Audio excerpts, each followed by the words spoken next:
اعوذ باللہ من الشیطان الرجیم بسم اللہ الرحمن الرحیم السلام علیکم ورحمۃ اللہ وبرکاتہ۔ معزز سامعین، آج جس موضوع پر میں میری تقریر کرنے جا رہا ہوں اس کا عنوان ہے صفائی۔ معزز سامعین، اسلام میں کہا گیا ہے کہ صفائی نصف ایمان ہے۔ صفائی سے ہم اپنے معاشرے کو صاف ستھرا رکھ سکتے ہیں، ہم اپنے معاشرے کو سدھار سکتے ہیں، اپنے سماج کو سدھار سکتے ہیں۔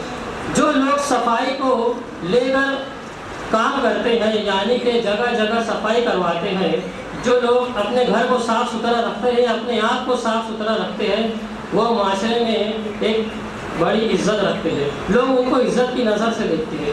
جو لوگ صفائی سے اپنے آپ کو صاف ستھرا رکھتے ہیں، دوسرے لوگ انہیں عزت کی نظر سے دیکھتے ہیں اور انہیں لگتا ہے کہ ہاں یہ کوئی بڑا آدمی ہے جو اپنے آپ کو اتنا صاف ستھرا رکھتا ہے۔